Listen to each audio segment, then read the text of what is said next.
रात की चमकती चांदनी में एक छोटी सी गांव में एक गुहार थी। गांव के बच्चे डर से डरपोक थे, क्योंकि कहानियों में बोला जाता था कि वहां गुहार में कुछ अजीबोगरीब छुपा है। एक रात 3 बहादुर दोस्त राज, अमित और नीलू ने निश्चित किया कि वे उस गुहार को जाएंगे और सच्चाई को जानेंगे। उनके दिल में थोड़ा डर था, लेकिन उन्होंने अपने दिल के डर को नकार दिया और साथ में चले गए।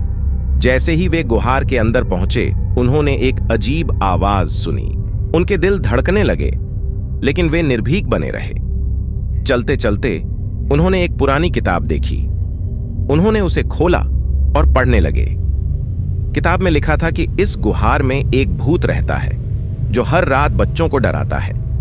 वे गुहार से बाहर निकलने की कोशिश करते हैं, लेकिन गुहार का रास्ता बंद हो जाता है।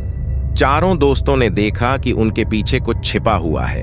वे डर के साथ साथ उस ओर बढ़े और फिर उन्होंने देखा एक बड़ा भूत। उस भूत के होंठ बिल्कुल नीले थे और उसकी आंखें लाल रंग की थीं।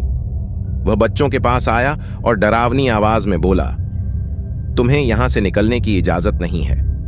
दोस्तों ने डर के बावजूद एक अजीब सा दृश्य देखा। भूत के पास एक चाबी थी जो उसने उन्हें दी।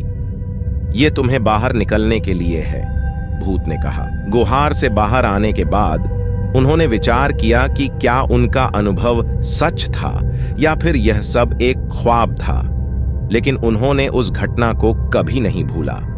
वे अब अपने दोस्तों के साथ गुहार के पास जाने से डरते नहीं हैं, क्योंकि दोस्त गुहार से बाहर निकलते हैं, उनके चेहरों पर अभी भी डर का असर है। राज बोलता है कि यार, क्या ये सब सच था या हमारा सपना ही था? अमित जवाब देता है कि पता नहीं यार, लेकिन उस भूत ने हमें उस चाबी की मदद से बाहर निकालने दिया।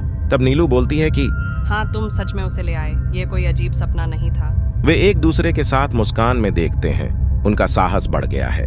राज फिर कहता है कि हम अब और कभी उस गुहार के बारे में डरने वाले नहीं हैं। तब अमित बोलता है कि हाँ, और हम और अपने दोस्तों को भी बताएंगे कि वहाँ कुछ भी अजीब नहीं है। तब नीलू भी कहती हैं कि बिल्कुल, हम उन्हें ये बात समझाएंगे कि डरने का कोई मतलब नहीं है जब तक हम साथ हैं। वे गले मिलते हैं और गांव की ओर चले जाते हैं, उनकी मित्रता और साहस की जीत का खुशियों से लिपटे हुए। ध्यान दें, इस कहानी में आपको अपने दोस्तों के साथ डर को पार करने का संदेश मिलता है और एक दूसरे का साथ देकर हर मुश्किल को आसानी से पार किया जा सकता है।